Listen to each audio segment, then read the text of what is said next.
no way you're going to do much socializing with them. You know, you don't want to waste your time.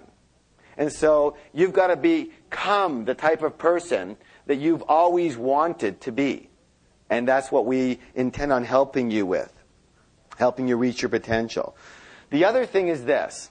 One of the things that I can personally say is that, I guess it's part of my chatterbox mind, which we'll talk about later, but one of the things I seem to have a lot of feeling around, like my parents are getting a little bit older now. My dad is about 78. My mom's in her mid-70s also. See how I'm trained to not tell the age? And so, you know, I really love my parents, and they gave me so much, and they went through so many hardships in order to give me what I wanted at the time. And when I see them getting on, the thing that bothers me for myself, I look at myself, I go, why do I feel so sad when I'm leaving them? You know, they're in Florida right now. We just were down there, and we just said goodbye. And I go, God, you always pray that it's going to be again, right? And I go, why do I feel so sad? And I realize that I'm just projecting, but I'm projecting from me, like what's important to me. And I'm realizing that when I leave this planet, I don't want to have any real regrets. I don't want to leave a lot of things undone that I know that I have, that I want for my life, and that I feel is appropriate for my life. How many people are in that category? Yeah.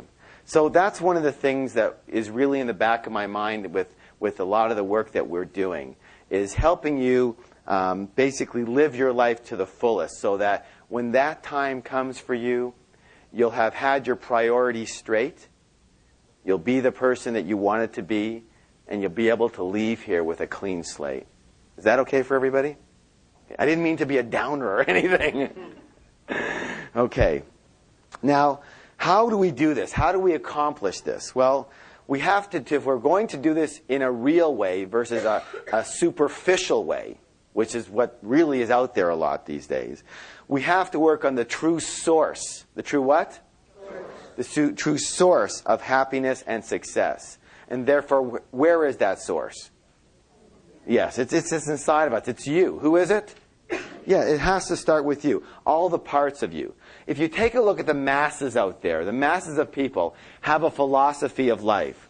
And their philosophy of life pretty well looks like this. Basically says, have, do, be.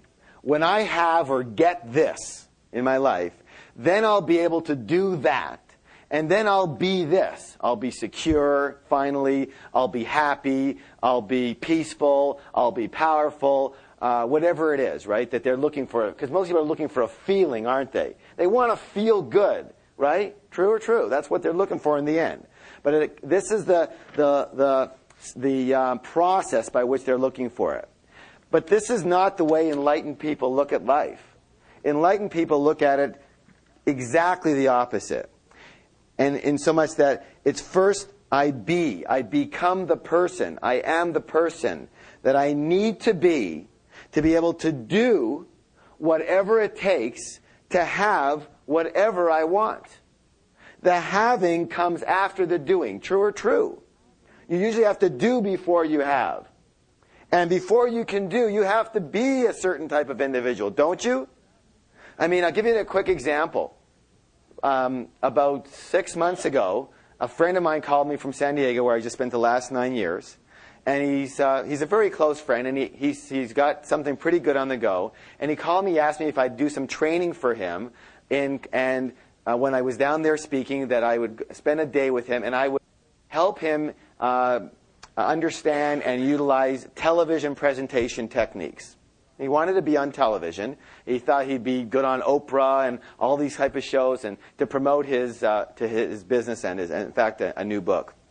And I spent 6 hours with him. We had lunch during that time, but he was good, and he's a magnanimous person usually. He's got quite a bit of charisma if he wants to be, and that kind of thing. And I thought everything was hunky-dory. I called him very recently to wish him a Happy New Year.